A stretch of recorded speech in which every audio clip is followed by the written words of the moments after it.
여러분 안녕하세요. 네, 자 부동산 공법을 담당하는 최기락입니다. 2021년 기본 이론 강의 시작을 하고요. 저와 같이 공부하는 여러분 모두가 실수 없는 그 수험 준비가 될 수 있도록 자 열심히 할 것을 약속을 드리면서 자, 오늘 강의 시작을 하겠습니다. 자 우선 저는 이제 부동산 공법을 담당하고 있고요. 이제 2021년 그 공인중개사 시험 32회 시험이죠. 네, 32회 시험을 준비하기 위한 1, 2월 기본 이론 과정을 담당을 하는 최기락이라고 합니다. 네. 자, 일단은 그 부동산 공법이 무엇인지를 잠깐 소개를 하는 것으로 이렇게 시작을 하겠습니다. 자, 우리 부동산 공법에서 부동산은 그 토지하고 그리고 그 토지에 정착된 정착물을 말한다라고 이제 입문과정에서 이미 배우셨죠. 네. 자, 그때 그 부동산 공법에서 부동산은 토지와 그 토지에 정착된 정착물, 대표적으로 이제 건축물을 말하게 되잖아요.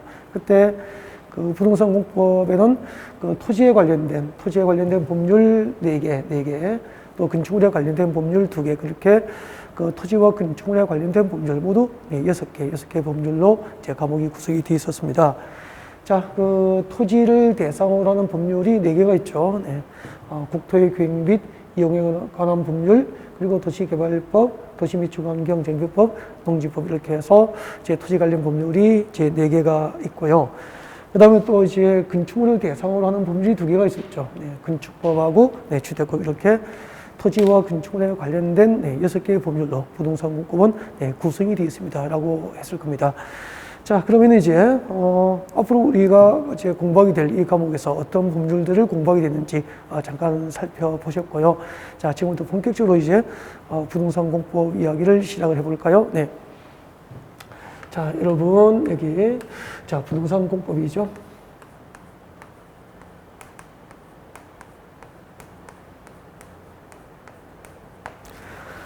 자, 부동산 공법에서 부동산은 이제 토지하고 그리고 그 정착된 정착물, 대표적으로 이제 건축물을 이제 부동산이다라고 하게 되죠. 네. 자, 그러면 자 부동산 공법이 무엇일까라고 하는 이야기를 이렇게 시작을 해보겠습니다. 여러분 여기 자, 우리나라 국토가 있습니다. 국토. 자, 우리나라의 국토라고 가정합시다. 자, 이렇게 땅이 있으면은 자, 이만큼은 자, 우리나라 국토 가운데서 자, 이렇게 산지가 있고 천답, 과수원 등 농지가 집중화된 곳이 있다라고 가정을 하고요. 이 토지 소유자가 이제 갑이다라고 가정을 합시다. 네, 갑돌이는 이렇게 토지, 땅을 소유하고 있다 그런 이야기 되겠죠. 네, 자 그러면은 자 갑에게 을이 그 갑의 토지를 필요로 합니다. 그래서 이제 갑의 토지를 이제 사고 싶으면 청약을 하죠. 청약을 하게 되고 그 청약에 대해서 갑이 승낙을 하면은 이제 매매에 관한 계약이 이루어지게 됩니다. 여기까지는 이제 순전히 그 매도인과 매수인, 갑과 을의 그 사적인 생활 관계가 되고요. 여기까지는 이제 민법이 규율하는 사적인 영역이 됩니다. 그죠? 자, 그러면 이제 공법이 무엇일까라고 하는 거죠. 자, 공법이라는 것은 자, 토지 소유자 을이 이 토지를 일정한 목적으로 개발하거나 이용을 할 수 있게 되죠. 네. 자, 그때 이제 가장 대표적인 개발 행위가 무엇일까요? 자, 우리 그 입문 과정에서 이제 다 배웠죠. 공법상 개발이라는 것은 어떤 추상적인 개념이 아니고요. 자, 토지 위에다가 건축물을 건축하거나 또 공작물을 설치하거나 또 그 건축물의 건축이나 공작물을 설치하기 위해서는 자, 여러분 건축을 하기 위해서는 택지가 필요하죠. 그리고 공장 용지가 필요하죠. 이렇게 이제 형질 변경 등을 통해서 건축물을 건축하거나 또 건축물을 건축하기 위한 토지 형질 변경 등이 이루어지게 되는데 이것을 개발이라고 하는 거죠. 그래서 공법상 가장 대표적인 개발 행위는 건축 행위가 됩니다. 건축물을 건축하는 것이 가장 대표적인 개발 행위고, 자, 그 건축물을 건축하기 위해서 이제 택지를 조성한다든지 공장 용지 등을 조성하게 되잖아요. 네, 이렇게 해서 토지 형질 변경이 이루어지게 됩니다. 건축을 위해서 토지 형질 변경이 이루어지는데, 자, 이렇게 건축물의 건축이나 토지 형질 변경 등이 대표적인 이제 토지 소유자의 개발 행위가 돼요. 자, 그러면은 자, 이 땅에다 이제 건축을 하기 위해서는 일단은 산지고 농지니까 산지나 농지에 그대로 네, 아파트 짓고 공장을 지을 수는 없죠. 그래서 이것을 이제 택지나 공장 용지로 만들기 위해서 토지 형질 변경이 이루어지게 되는 거죠. 그래서 자, 이렇게 이제 산이 있으면은 자, 이 그림을 잠깐만 이제 옮겨볼까요? 자, 여기 이렇게 이제 산이 있죠. 네, 임야가 있고, 그리고 이제 전락, 가송 등 농지가 네, 집단화되어 있고, 이런 곳이라면은, 자, 여기다가 이제 건축을 하기 위해서는, 자, 택지를 조성해야 되죠. 네, 택지를 조성하기 위해서 일단은, 자, 이렇게 공사를 하게 됩니다. 공사를 하게 되는데, 자, 이렇게 산이 높은 부분은 잘라내는 이것을 절토라고 합니다. 산을 높은 곳을 잘라내면 절토. 그리고 자, 이렇게 낮은 부분은 절토된 부분에 흙이나 자갈, 바위돌을 채워서 이렇게 흙이나 자갈, 바위돌을 채워서 낮은 곳을 제 땅을 흙을 쌓아서 덮어주게 되죠. 성토. 이렇게 절토나 성토에서 자, 건축을 할 수 있도록 이렇게 택지를 조성하게 됩니다. 이런 것을 토지 형질 변경이라고 그래요.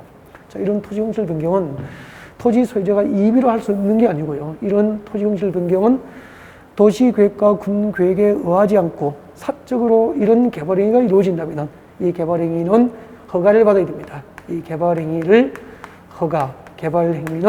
허가를 받아야 된다는 거죠. 그러면은 토지 소유자 갑은 토지 소유권을 가지고 있지만 개발 행위에 관하여 토지 형질 변경을 위한 개발 행위에 관하여 허가를 받지 못하면은 개발 행위를 못하도록 규제를 받게 되죠. 규제를 받게 된다. 이렇게 토지 소유자의 재산권 행사가 공공복리에 맞도록 이루어질 수 있도록 이런 개발 행위를 허가 없이 못하도록 규제하는 것은 이제 공법의 영역이 되는 거죠. 근데 규제의 주체, 허가권자는 이제 관할 시청 군수로부터 허가를 받아야 되니까 이때 규제의 주체는 행정청이 되는 거죠. 국가나 지방자치단체 등 행정청이 규제의 주체가 되는 거죠. 이렇게 공법이라는 것은 자, 개인의 재산권 행사, 자, 갑의 그 택지 조성을 위한 이런 형질 변경과 같은 국토 개발 행위가 공공의 목적에 맞도록 이루어질 수 있도록 허가 없이 개발 행위를 못하도록 규제를 하게 되죠. 행정청이. 자, 이렇게 토지에 관한 재산권 행사를 하는 그 토지 소유자 갑 개인과 그리고 그 허가 없이 개발 행위를 못하도록 하는 규제의 주체 행정청, 이렇게 개인과 행정청의 관계를 규율 대상으로 하면 이것은 이제 공법의 영역이 된다는 거죠. 네. 자, 그래서 부동산 공법이라는 것은 토지나 건축물, 부동산에 관하여 그 소유자의 재산권 행사, 뭐 개발 행위라든지, 그죠, 각종 이용 행위라든지 등등, 자, 이런 토지 소유자의 재산권 행사를 공공복리에 맞도록 적절하게 규제를 가하기 위해서 만든 규제법이 곧 공법의 영역이다라고 볼 수 있는 거죠. 자, 이렇게 자, 개발행 허가를 받도록 하여서 규제를 하는 방법이 또 하나가 있고요. 또 하나는 또 이런 게 있죠. 여러분. 자, 갑이 이제 개발행 허가를 받고 대지를 조성했습니다. 택지를 조성했죠. 그럼 이제 택지를 조성하고 여기다가 건축물의 건축 등 개발행위를 하게 되잖아요. 자, 이때 건축을 건축할 때는 또 토지의 용도에 맞도록 규제를 받게 돼요. 용도에 맞도록. 예를 들면은, 자, 여기 우리나라 국토가 있으면 이 국토는 그 토지의 기능과 토지 특성에 따라서 용도 지역으로 나눠져 있습니다. 자, 예를 들면은, 자, 여러분 들어보셨죠? 주거 지역도 있고, 상업지역도 있고, 주거지역, 상업지역, 공업지역, 녹지지역 이렇게 나눠집니다. 자, 이렇게 토지의 용도가 구분되어 있고요. 만약에 갑의 토지가 주거지역에 해당하면 이 주거지역에서는 주거 용도의 건축만 허용되는 거죠. 그래서 주거 용도가 아닌 공장을 건축하거나 상가나 업무 용도의 빌딩을 건축하는 것은 규제를 받게 됩니다. 이렇게 토지 위에다가 주거지역, 상업지역, 공업지역, 녹지지역과 같은 용도지역을 지정하고 그 용도지역별 토지 소유자를 하여금 용도에 맞지 않은 개발행위, 건축행위를 규제하는 것도 공법의 영역이 되는 거죠. 그래서 우리 공법에서 규제의 수단은 개발 행위 허가에 의해서 규제를 하기도 하고, 자, 이렇게 용도지역을 지정해서 규제를 하기도 하는데, 이때 용도지역의 지정은 행정주체가 행정계획에 의해서 용도지역을 지정하고 용도에 맞지 않은 개발 행위를 규제를 하게 되는 거죠. 이렇게 자, 국토를 대상으로 수립하는 각종 행정계획의 종류하고 그 행정계획의 수립 과정이라든지 또 행정과정의 승인 절차, 그리고 행정계획에 의하지 않고 이루어지는 국토개발은 이제 행정처로부터 허가를 받도록 하는 것. 자, 이런 행정계획과 개발의 허가제도 등을 통하여 공공복리에 맞도록 부동산에 대한 재산권 행사가 이루어질 수 있도록 준비되고 마련된 법이 이제 부동산 공급의 영역이다, 그렇게 볼 수 있는 거죠. 자, 공급에 대해서 간단하게 조금 넓게 설명을 드렸고요. 그 다음에 이제 자, 이렇게 국토를 개발하기 위한 각종 행정계획에 관한 사항과 개발의 허가 제도 등을 규정하고 있는 토지 공급의 가장 기본이 된 법, 그 가장 기본이 되는 법이 잠시 전에 소개했던 국토의 계획 및 이용에 관한 법률이 토지 공급의 가장 이제 기본이 되는 법이고, 12문제가 이제 토지 공급에서 출제가 이루어지게 되는 거죠.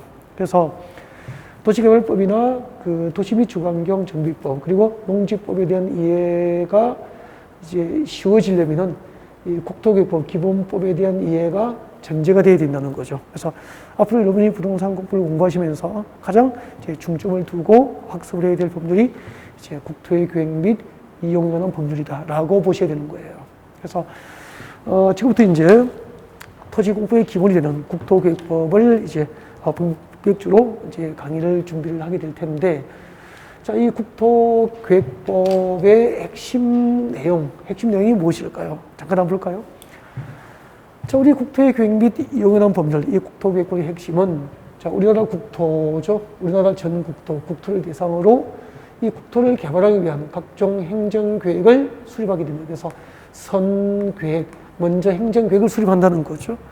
자, 국토를 개발하고 이용하고 보존하기 위해서 먼저 행정계획을 수립하고, 이 수립된 행정계획에 의해서 계획주로 국토를 이용하겠다는 거죠. 그래서 선계획 후 이용이라고 하는 국토 내 이용체계, 개발체계를 구축하기 위해서 마련된 법이 제 국토계획법이 됩니다. 그래서 자, 이렇게 국토를 대상으로 수립하는 각종 행정계획, 이 국토계획이 이 국토계획법의 가장 핵심 테마, 주제가 됩니다. 자, 그러면은 자, 이 수립되는 국토계획에 의해서 계획주로 국토를 이용하고 개발함으로써 이제 환경 파괴를 최소화하고, 그리고 또 우리 시대에서 국토개발이 끝나는 것이 아니고 다음 시대에서도 국토를 개발하고 이용할 수 있도록 마련된 법이 이제 국토계획법이 되고요. 이 국토계획법의 핵심 테마인 이제 국토계획. 자, 국토계획은 자, 체계가 어떻게 구성되어 있을까라고 하는 거죠. 자, 지금 여기 소개를 하고 있지 않지만, 자, 우리나라 국토 전부를 대상으로 2020년부터 2040년까지, 그러니까 앞으로 20년이죠. 20년 동안 장기적으로 국토를 어떻게 개발하고 이용하고 보존할 것인지 행정계획이 수립되어 있습니다. 그 행정계획이 무엇이었죠? 국토종합계획이었죠. 그죠? 네. 국토종합계획이 있었습니다. 국토종합계획이라고 있었죠. 이 국토종합계획은 지금 저희들이 공부하는 이제 국토계획법에 의해서 수립되지 않고 이제 국토기본법에 의해서 이제 국토종합계획이 수립되기 때문에 우리 시험 범위에 해당하지는 않습니다. 그래서 이제 여기서 빼버린 거고요. 아무튼 우리나라 국토 전부를 대상으로 2040년까지 이 국토를 장기적으로 어떻게 개발할 것인지 이제 국토종합계획이 준비가 되어 있고요.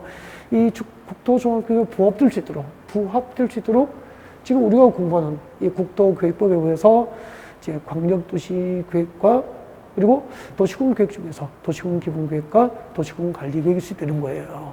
자, 그러면은 자, 우리나라 국토를 개발하기 위한 개발계획, 국토계획에는 자, 국토계획법상 국토계획에는 광역도시계획부터 이제 도시군계획이 대표적인데, 여러분 광역도시계획을 수립하는 단위가 뭐죠? 광역도시계획은 광역계획권이죠. 광역계획원이 되는 거죠.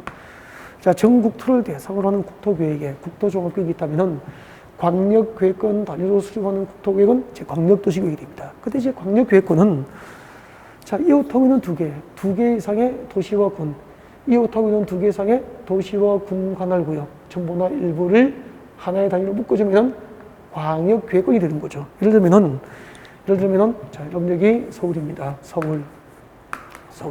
그리고 경기도 김포. 그리고 경기도 고양시. 경기도 파주. 경기도 연천을 묶어주면은, 네, 5개의 도시와 군이 되죠. 자, 이것을 하나의 단위로 묶어주는 거죠. 하나의 단위로 묶어주면은 이것도 광역계획원이 되는 거죠. 그러면은 부산, 울산, 양산, 김해를 묶으면은 광역계획이 되는 거죠. 그리고 또 목포, 광주광역시, 순천을 묶으면은 여수를 묶으면은 광역계획이 되는 거죠. 강릉, 속초, 춘천, 원주를 묶어도 하나의 광역계획이 될 수 있는 거죠. 이렇게 이웃하고 있는 두 개 이상의 도시 공간 전부나 일부를 하나의 단위로 묶어서 이제 광역계획이 지정되면은 이 지정된 광역계획권 단위로 장기적인 발전 방향을 제시하는 행정계획이 수립됩니다. 그것이 무엇이었죠? 그렇죠. 광역도시계획이 되는 거죠. 그 다음에 광역도시계획이 수립된 광역계획권 안에는 개별적인 도시와 군들이 포함되어 있잖아요. 이 한 개의 도시나 한 개의 군 단위로, 한 개의 도시나 군 관할구역 단위로 다시 국토는 계획됩니다. 그것을 무엇이라고 하죠? 도시군 계획이라고 합니다. 그래서 도시군 계획이란 하나의 도시, 그리고 하나의 군 관할구역 단위로 도시와 군 관할구역 단위로 수립하는 행정계획을 도시군 계획이다라고 하게 되고요. 그래서 도시군 계획에는 두 가지가 있었죠. 도시지역과 군지역, 도시지역과 군지역의 장기적인 발전 방향과 목표를 제시하는 종합계획이 도시군 기본계획이죠. 그래서 예를 들면은 자, 우리 서울은 하나의 도시니까 서울시는 서울시 관할구역 전부를 단위로 해서 서울시 도시군 계획이 있고요. 그 서울시 도시군 계획에는 서울시 도시 기본계획이 있는 거죠. 이 서울시 도시 기본계획에 의해서 서울시가 앞으로 10년쯤, 20년 이후에 서울시가 어떤 방향으로 발전할 것인지 장기적인 발전 방향이 계획이 되어 있는 거죠. 이렇게 도시와 군 단위로 어떤 도시나 군지역이 장기적으로 어떻게 발전할 것인지 계획이 되어 있으면 그 장기적인 발전 방향과 목표가 달성될 수 있도록 도시지역과 군지역을 관리하기 위해서 구체적인 정책 6가지를 정책으로 입안하고 결정하는 행정계획을 우리는 이제 도시군 관리계획이다 라고 공부를 하게 된 거죠. 자, 그러면은 자, 이 도시군 관리계획이 이제 무엇일까라고 하는 것을 한번 볼까요? 네, 도시군 관리계획이 무엇일까라고 하는 것을 보겠습니다. 자, 도시군 관리계획이라는 것은 자, 다음 사항을 내용으로 한다라고 배웠죠. 도시군 관리계획은 다음 사항을 내용으로 한다라고 해가지고 아마 입문 과정에서 가장 강조하고 여러분이 반드시 암기를 하고 있어야 되는 것이 네, 도시군 관리계획입니다 라고 설명을 드렸을 거예요. 자, 그때 도시군 관리계획은 무엇일까요? 네. 자, 도시군 관리계획으로 정책을 입안해서 결정할 수 있는 대상이 6가지가 있었을 거예요. 그죠? 네, 같이 한번 볼까요? 여기 보시면은 자, 도시군 관리계획으로 자, 도시지역과 군지역의 토지에다가 용도지역이죠. 용도지역과 그리고 용도지역과 용도지구 그리고 용도구역이라는 것을 네, 지정하고 지정된 것을 변경할 수 있는 행정계획이 도시군 관리계획입니다 라고 했을 거예요. 도시군 관리계획이란 용도지역과 용도지구, 용도구역을 새로 지정하거나 지정된 것을 변경할 수 있는 행정계획이 도시군 관리계획입니다. 무슨 얘기죠? 자, 예를 들겠습니다. 예를 들면은 자, 여러분 여기가 네, 서울이에요. 네, 서울이죠. 자, 우리 국토 가운데서 서울처럼 인구와 산업이 밀집되어서 이미 개발했거나 앞으로 개발할 곳을 용도 지정하면 무엇이 되는 거죠? 도시지역이라고 합니다. 서울의 용도지역은 네, 도시지역이 되는 거죠. 도시지역. 그리고 이 도시지역 안에 있는 토지는 똑같은 서울이지만 토지의 기능과 토지 특성에 따라서 땅의 종류가 4가지로 구분되어 있습니다. 4가지로 구분이 되어 있습니다. 자, 주거지역, 상업지역, 공업지역, 그리고 녹지지역으로 토지의 용도가 구분되어 있죠. 이것을 용도지역이라고 그래요. 네. 그러면은, 자, 주거지역, 상업지역, 공업지역으로 용도지 지정되면은, 여기는 이제 주택단지, 아파트를 짓거나 단독주택을 건설하거나 이렇게 주거 용도에 건축을 할 수 있게 되고요. 상업지역은 상가나 업무 용도의 빌딩을 건축할 수 있죠. 상가나 업무 용도의 빌딩을 건축할 수 있게 됩니다. 당연히 공업지역은 제 공장 건축을 목적으로 용도 지정된 곳, 산업단지 조성이 목적이겠죠. 네. 그리고 녹지지역은 녹지 보전을 목적으로 용도 지정된 곳이다. 그렇게 볼 수 있는 거죠. 이렇게 똑같은 서울이지만 그 지역별로 토지의 기능과 토지 특성에 따라서 주거지역, 상업지역, 공업지역, 녹지지역으로 용도지역이라는 것을 새로 지정하거나 지정된 것을 변경할 수 있는 행정계획이 도시군관리계획이죠. 그래서 도시군관리계획이 무엇입니까? 라고 하면은 도시지역과 군지역을 관리하기 위해서 그 도시지역과 군지역의 토지 위에다가 주거지역, 상업지역, 공업지역, 녹지지역과 같은 용도지역을 새로 지정하거나 지정된 것을 변경할 수 있는 행정계획이 도시군관리계획이 된다 그런 얘기예요. 자, 그러면은 똑같은 서울이지만 녹지지로 묶여 있으면 녹지지로 묶인 지역은 주택단지나 유통단지나 산업단지 개발이 불가능하기 때문에 땅값이 비쌉니까? 쌉니까? 싸죠. 토지의 경제적 가치가 낮겠죠. 그래서 만약에 녹지지역의 제곱미터당 땅값이 100만 원이다라고 가정합시다. 근데 저렇게 녹지지역으로 한번 지정되면 영원하지 않고요. 그 용도지역은 지정된 용도지역, 용도지구, 용도구역은 변경이 가능하거든요. 그러면은 도시군관리계획이라는 행정계획으로 녹지지역을 주거지역, 상업지역, 공업지역으로 용도지역을 변경할 수 있다는 거예요. 그러면은 만약에 녹지지역, 서울시 녹지지역 이만큼을 주거지역으로 변경을 하면은 자, 녹지지역이 주거지역으로 변경된 지역은 이제 주택단지 개발이 가능해지게 되잖아요.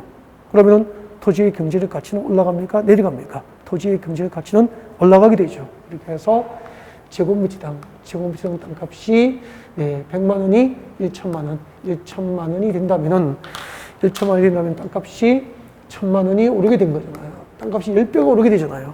이렇게 해서 그 토지 위에 어떤 용도지역이 지정되느냐에 따라서 또 지정된 용도지역이 무슨 용도지역으로 변경되느냐에 따라서 토지의 경제적 가치가 달라지고 그 토지 소유자의 경제적 신분도 달라지게 되는 거죠. 이렇게 앞으로 우리가 공부하게 될 용도지역, 용도지구, 용도구역을 도시지역과 군 단위로 새로 지정하고 변경할 때는 도시군관리계획이라는 행정계획으로 정책을 입안을 해서 결정하게 된다는 거죠. 오늘 그 도시군관리계획을 정책, 용도지역을 새로 지정하고 변경하게 되는 이 정책을 누가 입안하는지 도시군관리계획 입안권자, 어떤 과정을 통해서 이것이 정책으로 입안되고 어떤 과정을 통해서 정책으로 결정되는지 그 도시군관리계획 결정 절차 등을 오늘 배우시게 되는 거예요. 아무튼 도시군관리계획은 용도지역, 용도지구, 용도구역이라는 것을 새로 지정하고 지정된 것을 변경할 수 있는 행정계획을 도시군관리계획이라고 한다. 여기까지 했죠. 그 다음에 다음 주에는 진도가 무엇이 나가느냐 하면은 저렇게 도시군관리계획으로 지정과 변경을 결정할 수 있는 용도지역편, 용도지구편, 용도구역편으로 들어가게 돼요. 예를 들면은 용도지역이 무엇인지, 용도지역의 의의를 배우게 돼요. 용도지역이 무엇인지. 그리고 우리 국토를 대상으로 지정하는 용도지역의 종류가 21개가 있는데 그 21개의 용도지역의 종류, 21개의 용도지역의 종류하고 용도지역별 지정 목적, 어떤 용도지역이 어떤 목적으로 지정되는지, 용도지역별 지정 목적. 그리고 내 고객이 어떤 용도지역에 땅 사면은 어떤 건축으로 건축할 수 있고 어떤 건축으로 건축하는 개발 행위를 못하게 되는지, 용도지역 안에서 행위 제한, 용도지역 안에서의 행위 제한. 즉 어떤 용도지역 안에서 땅 사면은 어떤 개발 행위를 법으로 제한받게 되는지, 어떤 개발 행위를 할 수 있는지, 즉 어떤 건축 행위를 제한받는지, 어떤 건축 행위가 가능한지를 배우게 되는 거죠. 좋으시겠어요? 그 다음에 내 고객이 어떤 용도지의 땅 사면은 만약에요. 자, 내 고객이 주거지에 땅을 샀습니다. 이렇게 대지를 취득했죠. 주거지에 대지를 취득하면은 상상하십시오. 이 대지에 전부 건축이 이루어지면은, 전부 건축이 돼버리면은 대지에 공지가 없잖아요. 그러면은 건축된 건축물이 채광, 햇빛을 받을 수도 없고, 통풍, 바람이 통할 수도 없고, 화재가 발생하면은 대지에 건축물이 과밀화되어 있기 때문에 금방 연소가 확산돼 버리잖아요. 그래서 대지에 건축할 수 있는 건축 면적을 규제하게 됩니다. 여러분, 대지 면적에 대한 건축 면적을 규제하기 위한 수단이 무엇이었죠? 용도지역안의 건폐율이죠. 용도지역안에서 건폐율. 그 다음에 내 고객이 어떤 용도지역에서 건축을 할 때 그 건축의 높이를 규제하기 위해서 대지 면적에 대한 건축 연면적, 대지 면적에 대한 건축 연면적 비율을 표시한 게 뭐죠? 용적률의 개념이었죠. 용도지역안에서 용적률 이런 것을 용도지역편에서 배우게 되는 거죠. 그 다음에 용도지구의 의, 용도지역편이 끝나면 이제 용도지구의 의를 공부하시게 돼요. 용도지구의 의. 그리고 용도지구의 분류. 여러분, 인문과정에 저와 같이 공부하신 분들, 용도지구를 분류하면 크게 몇 가지가 있죠? 두 가지. 법정 용도지구, 법령상 용도지구가 있습니다. 즉, 국토계획법과 그 시행령으로 규정한 법령상 용도지구가 있고요. 전국의 시도지사들이 시도의 지형 여건상 필요에 의해서 신설할 수 있는 신설 용도지구가 있죠. 용도지구의 분류. 그 다음에 용도지구 안에서 행위 제한. 어떤 용도지구에 땅 사면 어떤 개발 행위를 할 수 있는지, 어떤 개발 행위를 못하게 되는지, 용도지구 안에서 행위 제한. 이런 내용들을 용도지구에서 공부하게 되죠. 그 다음에 용도구역편도 마찬가지예요. 용도구역의 종류. 도시군관리구역으로 지정과 변경을 결정할 수 있는 용도구역의 종류를 배우게 되죠. 용도구역의 종류. 여러분, 우리 공법을 처음으로 공부하시는 분이라면은, 이제 기본 이론부터 들으면 약간 어려울 수도 있죠. 약간 어려울 수도 있기 때문에, 진짜 생전 처음으로 공법을 공부하시는 분이라면은, 11월, 12월 과정에 진행됐던 입문 과정을 가볍게 한번 들어보시고, 1, 2월 기본 이론 과정에 오시는 게 좋죠. 자, 입문 과정을 들으신 분은 이제 용도구의 종류들 알고 있죠? 개발제한구역과 들어본 적이 있죠, 그죠? 개발제한구역과 도시자연공원구역과 시가와주둔구역과 수산자원보호구역, 그죠? 이런 용도구역을 지정하고 변경한 행정구역이 도시군관리구역이다 하는 이야기죠. 자, 그 다음에 이렇게 용도지역, 용도지구, 용도구역편이 끝나면은 세 번째 도시군관리구역이라는 것은 기반시설 설치, 정비, 개량. 기반시설 설치, 정비, 개량. 기반시설의 설치, 정비, 개량에 관한 구역이 도시군관리구역이라고 하게 됩니다.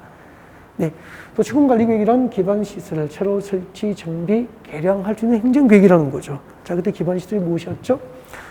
자, 이때 기반시설이란 도시 미래 생활의 기반이 될 수 있는 도시 기반시설. 예를 들면 도로, 지하철, 공항시설, 항만시설, 종합운동장 등등 도시 미래 생활의 기반이 될 수 있는 시설이 도시 기반시설이 됩니다.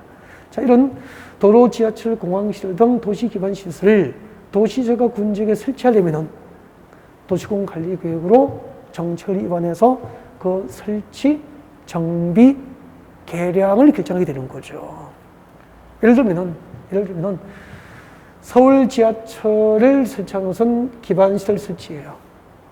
그러면 서울의 지하철을 설치하려면 지하철 노선이 하나 신설되려면 서울시 도시군관리구역으로 정책을 입안을 해서 정책으로 결정을 해야 된다는 거죠. 부산에, 인천에 신항만을 건설하려면, 항만을 건설하려면 부산시나 인천광역시 도시군관리구역으로 정책을 입안해서 결정을 해야 된다는 거죠. 자, 이렇게 어떤 기반 시설을 설치하기 위해서, 예를 들면 서울에서 서울 지하철을 건설하기 위해서 도시군 관리 계획으로 정책을 입안을 했고요. 그것이 정책으로 결정이 됐습니다. 즉 도시군 관리 계획으로 기반 시설 설치를 결정을 한 거죠. 결정하면은 자 이렇게 도시군 관리 계획으로 지하철을 설치하겠습니다라고 정책을 입안했고 그 정책이 정책으로 결정이 되면은 그 정책 결정을 국민에게 공적인 방법으로 알려주죠. 이것을 무엇이라고 하죠? 고시한다고 했죠. 고시죠. 고시는 이제 공적으로 이제 행정 정보를 국민에게 이제 알려주는 것을 고시라고 합니다. 또 공적으로 알리는 게 또 하나 있죠. 뭐죠? 공보의 방법으로 알릴 수도 있고 고시하는 방법으로 알려줄 수도 있고 그죠? 네, 그때 공고는 단기간이에요. 며칠 단기간 행정 정보를 알릴 경우에는 공고의 방법으로. 예를 들면은 2021년도 공인중개사 시험을 10월 28일 보겠습니다. 네. 그리고 시험 날짜는 언제고, 합격자 발표는 언제고, 원서 접수는 언제부터 언제까지고, 수험을 준비하는 여러분에게 그 수험 일정을 알려줘야 되죠. 공적으로. 그것이 단기간 며칠 알리면 되잖아요. 공인중개사 시험 시행 일정을 수개월 동안 알리고, 1년 동안 알리고, 2년 동안 알릴 필요는 없죠. 그래서 며칠, 2주 정도 이렇게 시험 시행 일정을 여러분에게 알리게 됩니다. 공고라고 하죠. 공인중개사 시험 시행 일정을 공고하는 거죠.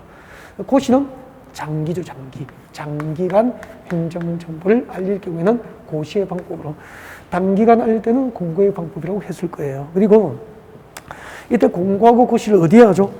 중앙정부는 무엇을 발행합니까? 중앙정부는 관보. 그래서 국토교통부는 중앙정부니까 국토교통부는 관보를 발행합니다.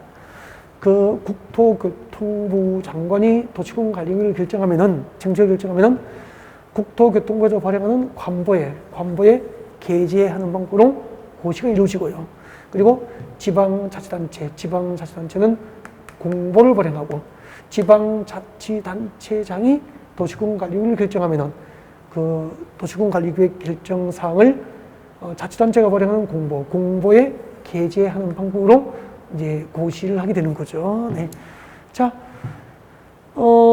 이렇게 이제 서울 지하철 설치를 하겠다고 서울시 도시군 관리계획으로 정책이 결정이 되면은 서울시는 자치단체니까 서울시에서 그 공보가 발행되겠죠. 그 서울시 공보에 이제 게재하는 방법으로 결정이 고시가 되는 거죠. 자, 이렇게 결정 고시되면은 그때부터 지하철, 도로 등 기반시설 중에서 그 설치에 관하여 도시군 관리 계획으로 결정이 고시되면 그때부터 기반시설 명칭이 바뀝니다. 무엇으로 바뀌죠? 네. 도시군 계획시설, 도시군 계획시설로 명칭이 바뀌게 되는 거죠. 여러분, 물으면 대답하십시오. 자, 도로, 지하철, 공항시설, 항만시설 등 자, 도시민의 생활에 기반이 되는 시설, 무엇이죠? 기반시설이라고 합니다. 그 기반시설 중에서 도시군 관리구로 결정이 고시된 시설을 무엇이라고 합니까? 도시군 계획시설이라고 하고요. 시험에 자주 나왔죠.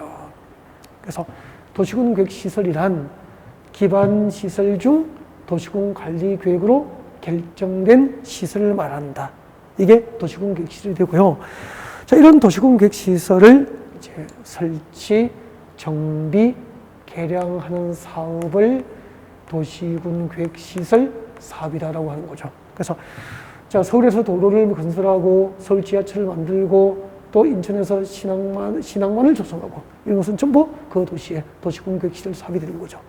자, 이렇게 도시군 계획시설 사업은 도로 만들고 지하철 건설하고 항만을 조성하는 도시군 계획시설 사업은 국토계획법상 도시군 관리계획이라는 행정계획으로 정책을 입안해서 사업이 결정되기 때문에 그때 도시군 관리계획은 도시군 계획에 해당하잖아요. 그래서 국토계획법상 도시군 계획으로 결정된 사업이라고 해서 국토계획법상 도시군 계획 사업이라고 하는 거죠. 여러분, 자, 국토계획법상 도시계획과 군계획으로 정책을 입안해서 결정하는 사업을 무슨 사업이라고 합니까? 도시군 계획 사업이라고 하고, 첫 번째 국토계획법상 도시군 계획 사업에는 무슨 사업이 있죠? 도시군 계획시설 사업이 있다는 거죠. 2018년도에 출제가 됐던 거죠. 국토계획법상 도시군 계획 사업에는 첫 번째 도시군 계획시설 사업이 있다 그렇게 되죠. 그래서 도로 만들고 지하철 건설하고 공항을 만들고 항만을 조성하는 이런 도시군 계획시설 사업은 도시군 관리 계획이라는 행정계획에 의해서만 정책으로 입안되고 결정될 수 있는 사업이기 때문에 국토계획법상 이제 도시군 계획 사업이다라고 부르는 거예요. 그다음에 네 번째죠. 도시군 관리 계획이란 자, 도시개발 사업입니다. 신도시를 개발하는 도시개발 사업가, 그리고 정비사업을 결정하는 행정계획이에요. 자, 신도시를 개발하는 도시개발 사업, 그리고 정비사업, 정비사업을 정책을 입안해서 결정하는 거죠. 그러면은 우리 수도권에 3기 신도시가 계획이 되어 있죠. 그죠? 그 도시개발 사업은 도시군 관리 계획으로 정책을 입안해서 도시개발 사업이 결정이 돼요. 결정되면은 이 도시개발 사업을 하는 신도시를 개발할 방법이 있죠. 네. 자, 우리 입문 과정에서 들어보셨을 거예요. 수용 방식으로 신도시를 개발할 수도 있고, 환지 방식으로 신도시를 개발할 수도 있잖아요. 즉, 도시개발 사업 시행 방법. 그리고 도시개발법상 도시개발 사업을 누가 할 수 있는지, 신도시개발 사업을 누구나 할 수는 없잖아요. 그래서 도시개발 사업의 방법, 도시개발 사업 시행자에 관한 사항, 그리고 신도시개발 사업을 하는 과정, 그 절차 등을 규정하기 위해서 별도로 법률이 만들어졌습니다. 그것이 다음에 우리가 공부하게 될 도시개발법이 되는 거죠. 그 다음에 자, 이 정비사업에 관한 방법, 정비사업의 종류 세 가지가 있었죠. 주거환경개선사업과 재개발사업과 재건축사업, 주거환경개선사업과 재개발사업과 재건축사업, 그리고 정비사업의 시행방법, 정비사업, 재개발, 재건축 사업을 관리 청구계획 방식으로 할 건지, 환지 방식으로 할 건지, 그죠? 자가 개량 방법으로 할 건지, 주거환경개선 사업을. 자, 이렇게 정비사업 시행자, 정비사업 시행 방법, 정비사업의 종류 등을 규정하기 위해서 만들어진 법률이 도시 및 주거 환경 정비법이 되는 거죠. 도시 및 주거환경 정비법. 그래서 자 보세요. 이 도시군 계획 사업의 방법과 절차, 도시군 계획 시설 사업의 시행자 등을 규정하고 있는 법은 지금 우리가 공부하는 이 법이죠. 즉 국토의 계획 및 이용에 관한 법률, 국토계획법이라고 되는 거죠. 자, 그러면 한번 보세요. 여러분, 국토계획법상 도시군 계획시설 사업가, 국토계획법상 도시군 계획시설 사업가, 도시개발법상 도시개발사업가, 도시 및 중환경 정비법상 정비사업, 즉 재개발, 재건축 사업, 그리고 주거환경 개선 사업, 정비사업은 도시군 계획시설 사업과 도시개발 사업과 정비사업의 공통점은 전부 도시군 관리계획이라는 행정계획으로 정책을 입안해서 사업이 결정되는 거예요. 그래서 그 세 가지를 국토계획법상 도시군계획 사업이라고 부르는 거죠. 2018년도 기출문제입니다. 여러분, 국토계획법상 도시군계획 사업에는 몇 가지 사업이 있죠? 세 가지. 국토계획법상 도시군계획시설 사업가, 도시개발법상 도시개발 사업가, 그리고 도시 및 주거환경 정비법상 정비사업이 있는 거죠. 네. 2019년도 기출문제가 되는 거죠. 그 다음에 그러면 이제 도시개발 사업에 관한 구체적인 제도는 도시개발법에서 배우게 되는 거죠. 앞으로 재개발 사업과 재건축 사업, 주거환경 개선 사업, 즉 정비 사업에 관한 구체적인 제도는 도시 및 주거환경 정비법에서 강의가 되는 거죠. 그리고 국토계획법상 도시군 계획시설 사업에 관한 구체적인 사항은 지금 우리가 공부하고 있는 이 국토계획법에서 강의를 듣게 되는 거예요. 4주차에. 강의 교육서에 보면은 4주차에 도시군 계획시설 사업이 나와 있을 겁니다. 조금 이제 그 공법에서 배우게 될 내용들이 조금씩 보이기 시작하죠. 그리고 이제 비슷한 내용의 강의를 듣지만 입문 과정의 강의를 한번 듣고 지금 1, 2월에 이 과정을 들으면은 이해되거나 이렇게 공법의 체계를 바라보는 폭이 상당히 넓어지게 되는 거죠. 자, 그러면은 다섯 번째 이제 도시군 관리 계획이 무엇입니까? 도시군 관리 계획이란 지구 단위 계획이죠. 자, 이 지구 단위 계획을 지구 단위 계획의 수립과 변경, 지구 단위 계획이죠. 지구 단위 계획을 지구 단위 계획의 수립과 변경, 그리고 지구 단위 계획구역, 지구 단위 계획구역의 지정과 변경을 결정할 수 있는 행정계획이 도시군 관리 계획이죠. 지구 단위 계획의 수립과 변경에 관한 계획이면서 지구 단위 계획구역의 지정과 변경을 결정할 수 있는 행정계획이 도시군 관리 계획이다. 근데 지구 단위 계획이라는 것은 여러분 우리 간단하게 소개만 할게요. 나중에 배우게 되니까. 자, 지구 단위 계획이란 여러분 하나의 도시입니다. 그럼 이게 서울시죠. 서울시죠. 한 개의 도시나 군 단위로 수립하는 국토계획이 뭐죠? 도시군 계획이죠. 도시군 계획이 되죠. 한 개의 도시나 군 단위로 수립하는 국토계획은 도시군 계획이고, 자, 그 도시군 계획 수립 대상 지역 중 도시군 계획 수립 대상 지역 중 일부 지역 단위의 도시군 관리 계획을 무엇이라고 한다? 이것을 지구 단위 계획이라고 그러죠. 지구 단위 계획이다라고 하는 거죠. 그래서 지구 단위 계획을 수립하고 변경을 결정하는 것은 도시군 관리 계획이에요.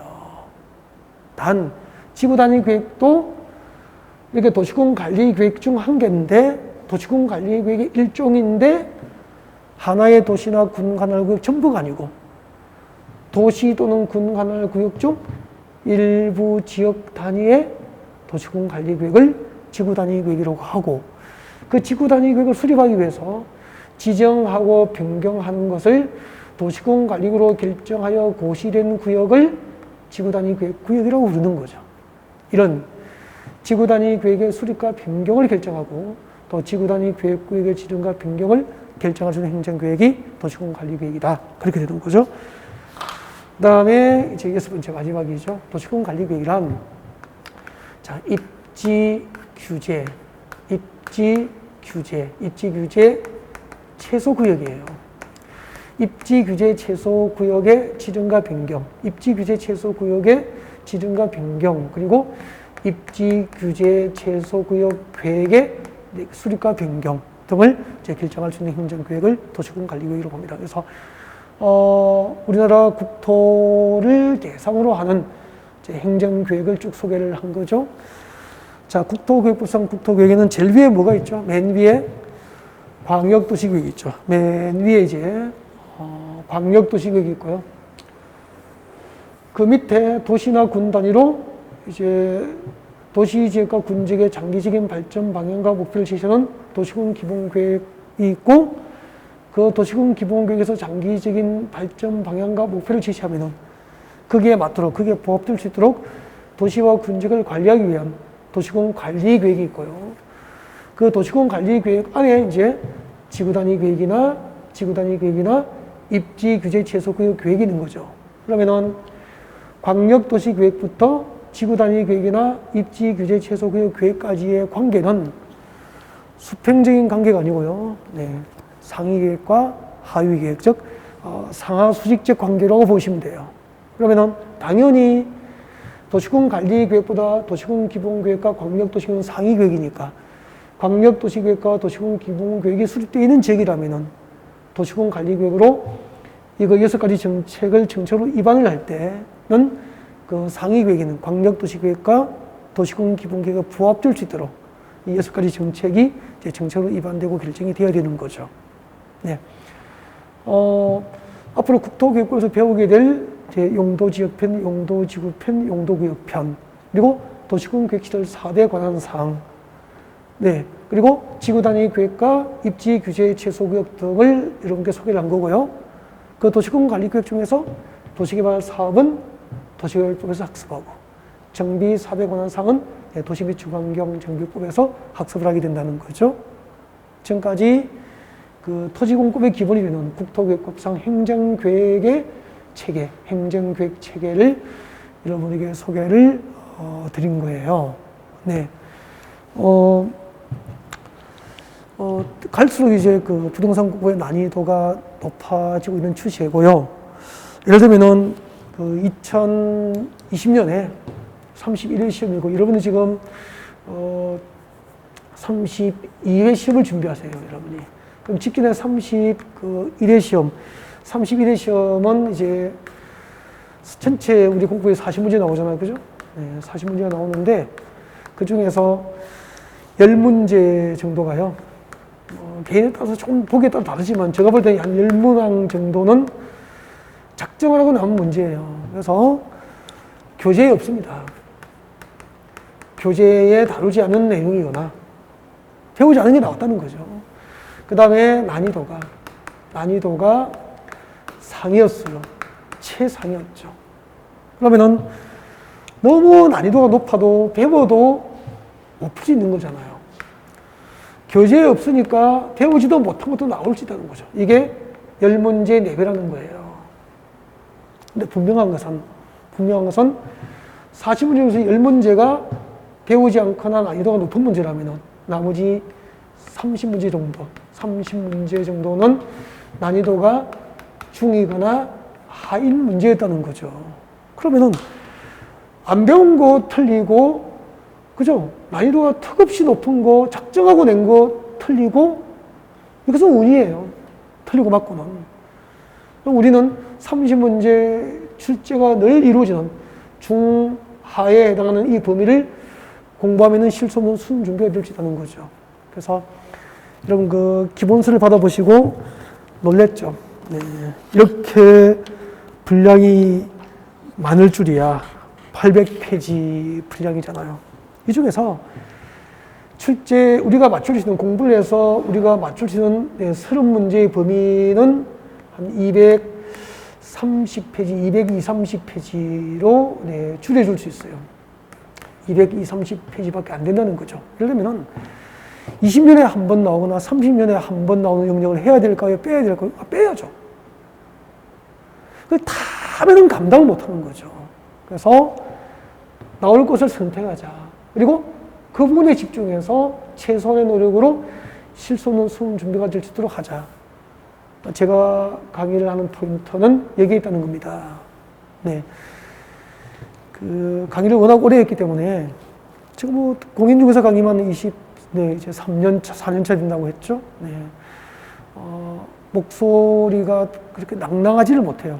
이제 직업병이죠. 너무 오래 해가지고 좀 죄송하지만 저와 같이 공부를 하신 분들은, 이런 분들이 저와 같이 공부하시면 좋겠어요. 혹시 지난해 시험을 보셨다면 쉽게 재미있게 공부했는데 시험지를 받는 순간 배운 것은 없고, 그죠? 하늘이 노랗게 절망감을 느끼신 분, 저와 같이 공부하면은 실수 없는 수능 준비가 될 수 있도록 도와드릴 수 있어요. 네. 그리고 지금 이제 하에 해당하는 문제 말고 중간 정도 난이도 이상 문제는요, 요즘에는 단순한 암기만으로 맞출 수 있는 문제는 3문제 내지 4문제 정도밖에 안 보여요. 많으면 5문제 정도. 그럼 나머지 25문제는 단순 암기로 풀 수 있는 문제가 아니라는 거잖아요. 그 말은 어떤 법을 만들게 된 입법 취지라든지 그 법의 원리를 이해를 해야 되는 거죠. 그래서 공포의 올바른 학습 방법은 강의를 여러 번 들으면 이해가 돼요. 한 번 듣고 2번, 3번 정도 들으면 이해가 돼요. 그리고 그 이해된 것을 반복하는 방법으로 교재 내용이 익숙해지면 돼요. 그래서 혼자는 교재를 읽을 수 없는 것을 강의를 듣고 읽을 수 있게 만드는 거죠. 그렇게 해서 이해하시고 그 이해된 부분을 반복적으로 학습하셔서 여러분은 합격을 할 수 있게 되는 겁니다. 네. 1교시는 자, 우리 토지공부의 기본이 되는 국토교육급의 어떤 국토교육 체계 전반을 소개를 드린 거고요. 자, 2교시부터 이제 광역도시계획 상위계획부터 공부하죠. 네, 그 중에서 이제 광역계획부터 이렇게 진도를 구체적으로 준비할 수 있도록 하겠습니다. 네.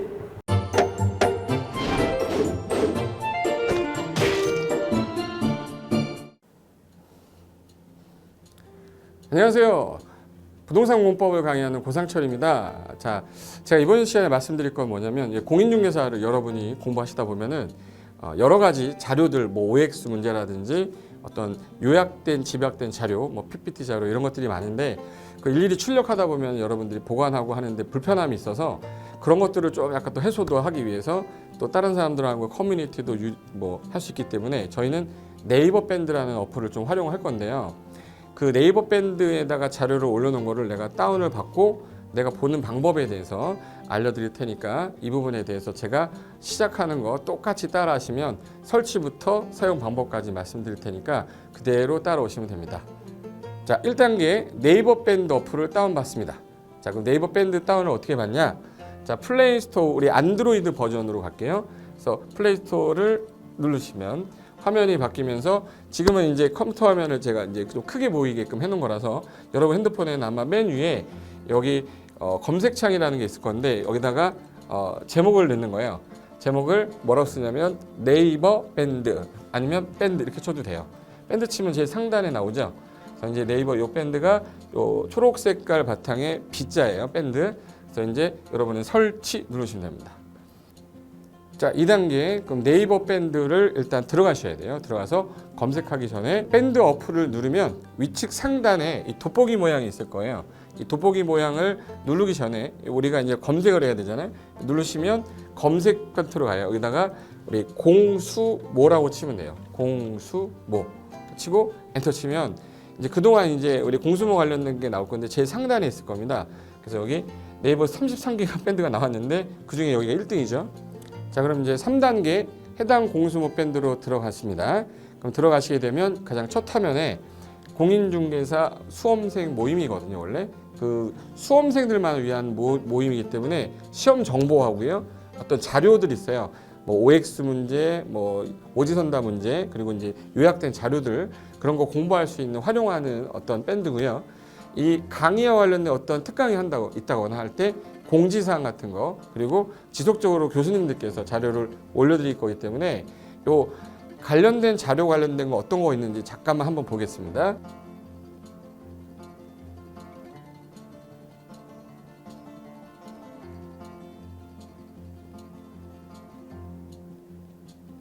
자, 그러면 4단계로 갈게요. 또 다른 꿀팁 하나 말씀드리겠습니다. 모바일 1일 학습이라는 건데 핸드폰으로도 내가 하루에 짬을 내는 시간, 예를 들어서 전철을 타거나 버스를 탄다거나 화장실 간다거나 할 때 1일 그 공부 학습 방법을 알려드릴 건데요. 메인 화면에서 위로 좀 올라가면은 모바일 1일 학습이라고 나올 거예요. 여기 있습니다. 모바일 1일 학습이라고 해서 시험 과목에 따른 문제가 나올 거예요. 그러면 여기를 올리시면은 여러분이 이제 그 시간 안에 이 문제에 대한 것을 읽어본 다음에 여기서 정답과 해설은 바로 보여지면 이거는 암기가 돼버리기 때문에 정답 해설은 맨 밑에 안 보이게 숨겨놨어요. 그래서 현재 밑으로 쭉 내리면 인지에 가서 쭉 내리면 요때 답이 나와요. 댓글이라는 게 있어요. 내가 쓴 거는 내가 확인할 수 있잖아요. 그래서 요 댓글 표시 보시면은 이런 거는 표정 좋아요 한번 눌러주는 거예요. 그럼 여기서 내가 좋아요 그러면서 뭐 선생님 사랑해요 해도 되고 좋아요 이런 거 눌러주신 다음에 그 다음에 밑으로 가면 이제 댓글을 쓸 수 있어요. 그래서 정말 궁금한 부분에 대해서 댓글 남겨주시면 확인이 되는 경우에 바로 답글을 올릴 수 있게끔 실시간으로 할 수 있을 것 같습니다.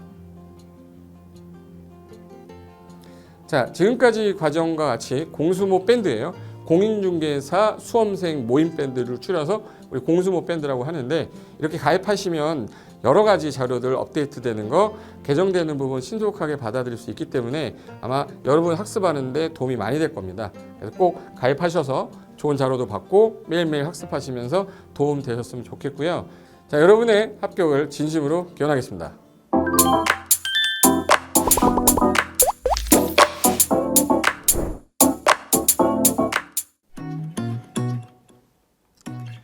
자, 안녕하십니까. 자, 이번에는 부동산 실무 일반인들이 어떤 도움을 받기 위한 관련된 밴드에 대해서 소개를 시켜드릴 건데요.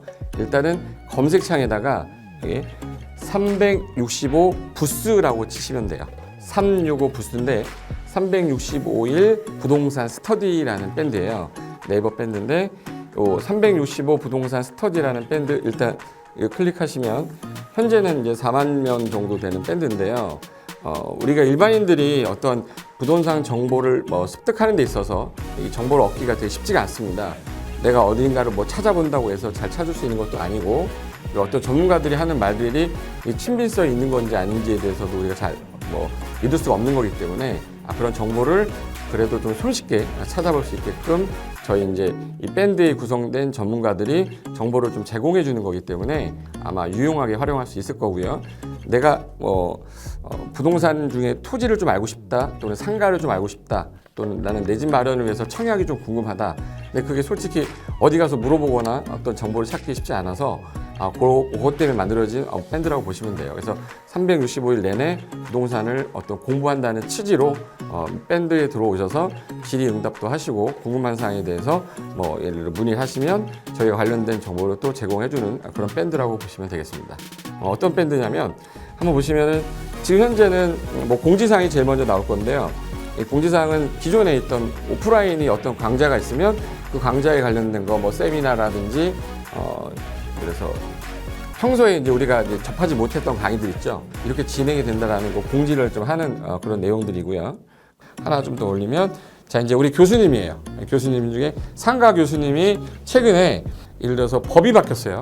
법이 바뀌게 되면 최근에 바뀐 법이 이러한 바뀐 법이 있으니 중개업을 한다거나 투자를 할 때 좀 유의해서 알아보시면 좋겠습니다라는 거를 올려놓을 거예요.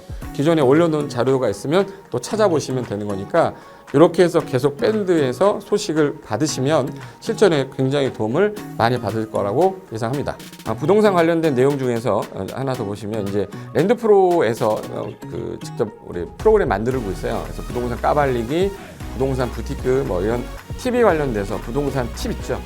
예를 들어서 청약을 받아야 되냐 말아야 되냐, 지금 강남권 아파트를 투자해야 되냐 말아야 되냐, 이런 정보를 쉽게 여러분들이 접하지 못하기 때문에 그런 관련된 것들을 시대에 맞게 흐름에 맞게 부동산 시장이 이제 요동치면 내가 지금 집을 팔아야 되냐 사야 되냐 그런 것들에 대해서 신속하게 정보를 들을 수 있는 밴드니까 시간이 나실 때마다 자주 들어오시고 저도 자주 들어가서 좋은 정보 남겨드릴 테니까 자주 들어오시기 바랍니다. 저는 부동산 공법하고 부동산 토지 투자를 강의하는 고상철이었습니다. 자주 밴드에서 뵙도록 하겠습니다. 자, 수고하셨습니다.